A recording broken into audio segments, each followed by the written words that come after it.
एक बार एक व्यक्ति के शरीर और आत्मा में बड़ी जोर से बहस छिड़ गई। शरीर तमकर कहने लगा कि मैं तो जड़ हूँ, मिट्टी का पिंड, वहीं से पैदा हुआ हूँ और वहीं मिट्टी में मिल जाऊंगा। मैं मोह पैदा करने वाली चीजों को देख भी नहीं सकता, फिर भला मैं पाप कैसे कर सकता हूँ? आत्मा भला अपनी पर दोष क्यों लेती?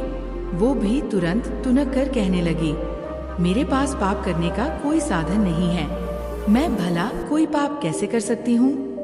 इस तरह आत्मा और शरीर के बीच बहुत देर तक बहस चलती रही। आखिरकार उन्हें अपनी इस बहस को सुलझाने के लिए ठाकुर जी के पास जाना पड़ा। ठाकुर जी ने उन दोनों की बात बहुत ध्यान से सुनी और वे मुस्कुरा पड़े। बोले, पाप के लिए तुम दोनों ही बराबर जिम्मेदार हो। आत्मा इसलिए जिम्मेदार है कि वह इंद्रियों को ठीक से नियंत्रित नहीं कर पाती, और शरीर इसलिए जिम्मेदार है क्योंकि वह अपनी इंद्रियों को वश में नहीं रख पाता। अगर आत्मा और शरीर दोनों ठीक से अपना काम करें तो ही पाप से बचा जा सकता है। हरे कृष्णा, जय श्री राधे। इन अनमोल वचनों के साथ आप सभी का दिन शुभ और मंगल में हो और ठाकुर जी का आशीर्वाद सदा आप सभी पर बना रहे। आज पाप अंकुशा एकादशी के पावन अवसर पर आप सभी भक्त सुनेंगे पाप अंकुशा एकादशी व्रत की पुराणिक कथा। साथ ही आप सुनेंगे तुलसी माता की कथा भी, क्योंकि एकादशी के दिन तुलसी माता की पूजा करने और सेवा करने से भगवान श्री हरि सबसे अधिक प्रसन्न हो जाते हैं। इसलिए सबसे पहले सुनेंगे तुलसी माता की कथा और फिर इसके बाद अंत में आप सुनेंगे पाप अंकुशा एकादशी की स्कंद पुराण में वर्णित कथा। एक समय एक परिवार में ननद और भाभी साथ साथ रहा करती थी। ननद का विवाह अभी नहीं हुआ था। वह तुलसी जी के पौधे की बहुत सेवा करती थी, नियम से तुलसी को सींचती और दीपक जलाती थी। लेकिन उसकी भाभी को ये सारी बातें बिल्कुल भी पसंद नहीं थी। जब कभी उसकी भाभी को बहुत ज्यादा गुस्सा आता तब वह अपनी ननद को ताना देती और कहती, जब तुम्हारा विवाह होगा तो मैं इस तुलसी को ही बारातियों को खाने को दूंगी। तुम जब देखो तुलसी की ही सेवा करती रहती हो। कुछ समय बीत जाने पर ननद का विवाह तय हो गया। विवाह के दिन भाभी ने अपने कहे अनुसार बारातियों के सामने तुलसी का गमला फोड़ दिया, जिसकी सेवा उसकी ननद किया करती थी, और तुलसी की पत्तियां खाने के लिए कहा। तुलसी जी की कृपा से विवाह फूटा हुआ गमला कई सारे स्वादिष्ट पकवानों में बदल गया। भाभी ने गहनों के नाम पर तुलसी की मंजरी से बने हुए गहने अपनी ननद को पहनाए। देखते ही देखते तुलसी जी की मंजरी से बने हुए गहने भी सुंदर सोने के जवाहरात में बदल गए। इतना ही नहीं, भाभी ने गुस्से के मारे वस्त्रों के स्थान पर तुलसी का जनेव रख दिया और वह भी रेशमी और सुंदर वस्त्रों में बदल गया। अब जब ननद अपनी ससुराल में पहुंची तो ससुराल में उसके दहेज की बहुत प्रशंसा हुई। ये बात भाभी के कानों तक भी पहुंची, जिससे उसे बहुत आश्चर्य हुआ। उसने सोचा कि उसने तो ननद के गहने, कपड़े और जनेव तक तुलसी जी के ही रखे थे। ये सब जानकर भाभी को बहुत आश्चर्य हुआ। अब उसे तुलसी की पूजा का महत्व समझ में आ गया। उस भाभी की भी एक लड़की थी। वह तब अपनी बेटी से कहने लगी, बेटी तुम भी तुलसी की सेवा किया करो, तुम्हें भी तुम्हारी बुआ की तरह फल मिलेगा। वह जबरदस्ती अपनी बेटी से तुलसी की सेवा करने को कहा करती, लेकिन लड़की का मन तो तुलसी की सेवा में लगता ही नहीं था। धीरे धीरे समय बीता, भाभी की लड़की बड़ी हो गई। अब उसके विवाह का समय आ गया। तब भाभी सोचने लगी कि जैसा व्यवहार मैंने अपनी ननद के साथ किया था, वैसे ही अब मैं अपनी बेटी के साथ भी करूंगी, तो ये भी गहनों से लग जाएगी और बारातियों को भी खाने में तरह तरह के पकवान मिलेंगे और ससुराल में भी इसे बहुत मान सम्मान मिलेगा। यही सोचकर भाभी बारातियों के सामने तुलसी का गमला फोड़ देती है, लेकिन इस बार गमले की मिट्टी मिट्टी ही रहती है। मंजरी और पत्ते भी अपनी ही रूप में रहते हैं। जनेब ने भी अपना रूप नहीं बदला। और जब भाभी ने सभी बारातियों को खाने में तुलसी के पत्ते दिए तो ये देखकर सभी लोग और बाराती भी भाभी की बुराई करने लगे।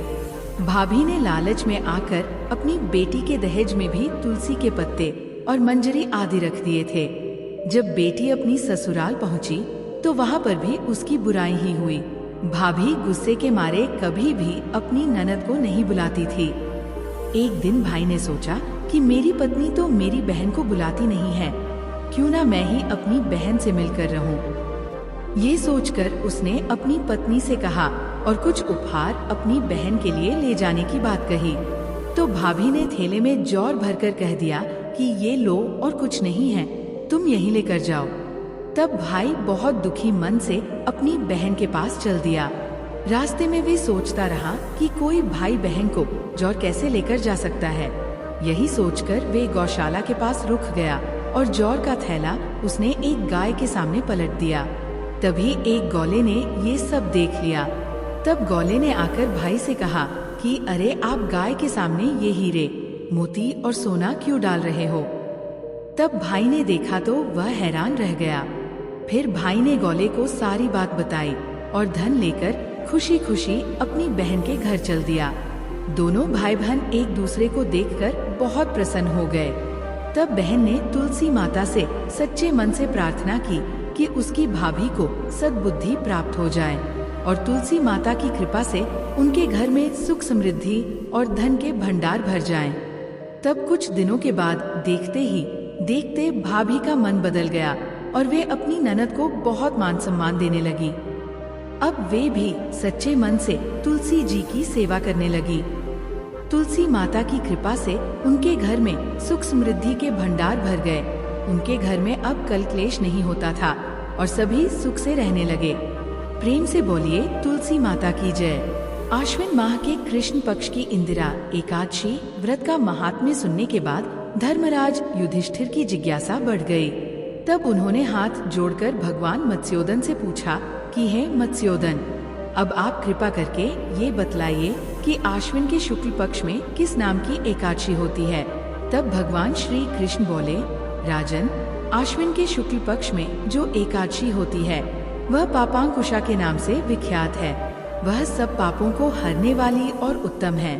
उस दिन संपूर्ण मनोकामना की प्राप्ति के लिए मनुष्यों को स्वर्ग और मोक्ष प्रदान करने वाले पद्मनाभ संज्ञक मुझ वासुदेव का पूजन करना चाहिए।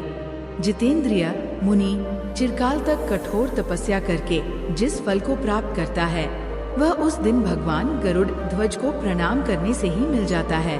पृथ्वी पर जितने तीर्थ और पवित्र देवालय हैं, उन सब के सेवन का फल भगवान विष्णु के नाम कीर्तन मात्र से ही मनुष्य प्राप्त कर लेता है। जो शारंग धनुष धारण करने वाले सर्वव्यापक भगवान जनार्दन की शरण में जाते हैं, उन्हें कभी यमलोक की यातना नहीं भोगनी पड़ती। यदि अन्य कार्य के प्रसंग से भी मनुष्य एकमात्र एकादशी को उपवास कर ले तो उसे कभी यमलोक की यातना नहीं प्राप्त होती। जो पुरुष विष्णु भक्त होकर भगवान शिव की निंदा करता है वह भगवान विष्णु के लोक में स्थान नहीं पाता, उसे निश्चित ही नरक में गिरना पड़ता है। इसी प्रकार यदि कोई शैव या पशुपत होकर भगवान विष्णु की निंदा करता है तो वह घोर रौरव नरक में डालकर तब तक पकाया जाता है जब तक कि 14 इंद्रों की आयु पूरी नहीं हो जाती। ये एकादशी स्वर्ग और मोक्ष प्रदान करने वाली, शरीर को निरोग बनाने वाली तथा सुंदर स्त्री, धन और मित्र देने वाली है। राजन, एकादशी को दिन में उपवास और रात में जागरण करने से मनुष्य विष्णु धाम की प्राप्ति कर लेता है। हे युधिष्ठिर, वे पुरुष मातृ पक्ष की 10 पीढ़ियों का उद्धार कर देते हैं। एकादशी व्रत करने वाले मनुष्य दिव्य रूपधारी चतुर्भुज गरुड़ की ध्वजा से युक्त हार से सुशोभित और पीताम्बर धारी होकर भगवान श्री विष्णु के धाम को जाते हैं। आश्विन के शुक्ल पक्ष में पापांकुशा का व्रत करने मात्र से ही मनुष्य सब पापों से मुक्त होकर श्री हरि के लोक में जाता है। जो पुरुष सुवर्ण, तिल, भूमि, गौ, अन्न, जल, जूते और छाते का दान करता है वह कभी यमराज को नहीं देखता। राजन, दरिद्र पुरुष को भी चाहिए कि वे यथाशक्ति स्नान, दान आदि क्रिया करके अपने प्रत्येक दिन को सफल बनाएं। जो होम, स्नान, जप, ध्यान और यज्ञ आदि पूर्ण कर्म करने वाले हैं उन्हें भयंकर यमराज नहीं देखते। लोक में जो मानव दीर्घायु, धनाढ्य और कुलीन तथा निरोगी देखे जाते हैं वे पहले के पुण्यात्मा हैं। पुण्यकर्ता पुरुष ऐसे ही देखे जाते हैं। इस विषय में अधिक कहने से क्या लाभ? युधिष्ठिर, मनुष्य पाप से दुर्गति में पड़ते हैं और धर्म से स्वर्ग लोक को जाते हैं। राजन, तुमने मुझसे जो कुछ पूछा था उसके अनुसार पापांकुशा का महात्म्य मैंने वर्णन कर दिया। भगवान श्री कृष्ण के श्री मुख से पापांकुशा का महात्म्य सुनकर ताप श्रद्धा पूर्वक धर्मराज ने भी इस व्रत का विधि पूर्वक पालन किया, जिसके पुण्य प्रताप से उनके जन्म जन्मांतर के पापों का नाश हुआ और अंत में भी भगवान श्री विष्णु के वैकुंठ लोक हो गए। ये पवित्र पापांकुशा एकादशी व्रत का पुण्य प्रताप ही था कि एक बहेलिया जिसने अपने पूरे जीवन में केवल हिंसा की थी, जो बहुत क्रूर और हिंसक था, उसका सारा जीवन एकमात्र पापांकुशा एकादशी के व्रत से बदल गया और उसे जन्म जन्मांतर के पाप से मुक्ति मिल गई। अब इस कथा को भी विस्तार पूर्वक सुनिए। विंध्याचल पर्वत पर क्रोधन नामक एक बहेलिया रहा करता था। वह बहुत क्रूर और हिंसक था। उसका सारा जीवन हिंसा, लूटपाट, मद्यपान और गलत संगति में ही बीता था। एक दिन अचानक उसे जंगल में तपस्या करते हुए अंगिरा ऋषि मिले।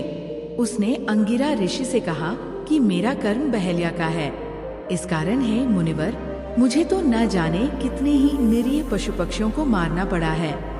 मैंने जीवन भर पाप कर्म ही किए हैं, इसलिए मुझे तो नरक में ही जाना पड़ेगा। कृपा कर आप मुझे वो ऐसा उपाय बताएं जिससे मेरे सारे पाप मिट जाएं और मोक्ष की प्राप्ति हो। उसके निवेदन करने पर महर्षि अंगिरा ने उससे आश्विन शुक्ल की पापांकुशा एकादशी का विधि पूर्वक व्रत करने को कहा।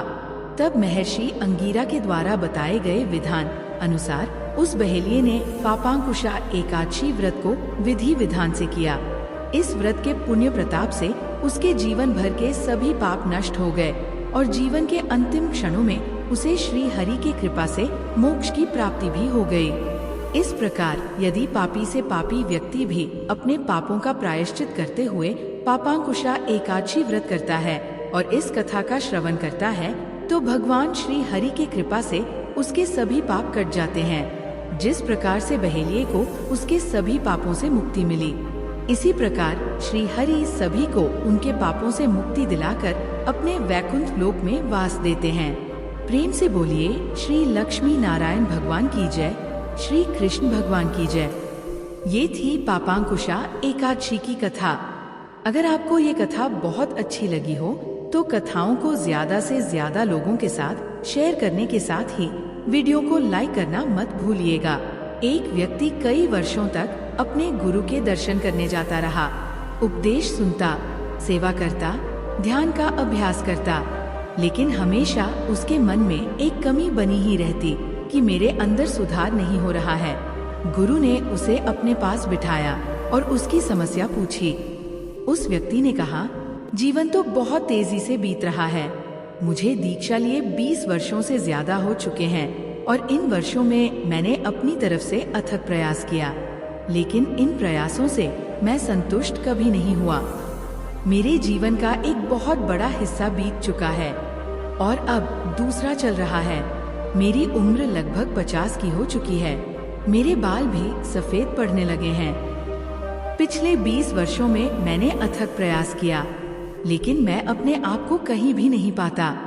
क्या मेरा जीवन यूं ही खाली खाली, कोरा कोरा ही बीत जाएगा? गुरु ने उससे कहा, तुम्हें सच्चाई समझने में अभी 2 वर्ष और लगेंगे। गुरु ने उसे बीजों से भरी एक पोटली देते हुए कहा, तुम यह बीज ले जाओ और इन्हें अपने खेतों में तब बोना जब 3 दिनों तक अच्छी बारिश हो। वह व्यक्ति उन बीजों को लेकर वापस अपने घर आ गया और बारिश का इंतजार करने लगा। दिन हफ्तों में बदल गए, लेकिन बारिश नहीं हुई। फिर कभी 1 दिन बारिश होती, कभी 1.5 दिन, कभी 2 दिन, लेकिन 3 दिन तक लगातार बारिश कई दिनों तक नहीं हुई। वह परेशान होता जैसे ही बारिश शुरू होती, लेकिन फिर दुखी हो जाता जब बारिश कुछ देर में बंद हो जाती। कई महीने ऐसे ही बीत गए। अब वह दुखी रहने लगा कि शायद 3 दिन तक तो कभी बारिश होगी ही नहीं। वह यही सोचता रहता। तभी एक दिन अचानक भयानक काले बादल आए और रात दिन लगातार 3 दिन तक बरसते रहे। उस व्यक्ति के अंदर अत्यंत प्रसन्नता का भाव जागा। उसने गुरु के दिए हुए बीज पोटली से निकाले और खेतों में बो दिए। और ना जाने कहां-कहां से लोग उन फूलों को देखने और उनकी सुगंध का आनंद लेने आने लगे। इतने सारे लोगों से तो वह अपनी पूरी जिंदगी में नहीं मिला था, और न ही उसने एक साथ इतने सारे लोग पहले कभी देखे थे। वह बड़े आश्चर्य में था कि इतने सारे लोग आ कहां से रहे हैं। बिना बताए उसे जानते भी नहीं, पहचानते भी नहीं, उसका इनसे कोई संबंध नहीं। लोग उसकी बहुत तारीफ करने लगे। उसके फूलों की खुशबू सारे शहर, गांव, प्रदेश और देश में फैलने लगी। ऐसे उगते हुए फूल, ऐसे खुशबू और इतने बड़े क्षेत्रफल में लगे फूलों की कभी किसी ने कल्पना भी नहीं की थी। उनकी खुशबू कई किलोमीटर दूर तक फैली रहती थी। तभी तो दूर से अगर कोई राहगीर भी गुजरता तो वह पलटकर एक बार जरूर देखने आता कि यह खुशबू आ कहां से रही है। लेकिन वह बहुत खुश था।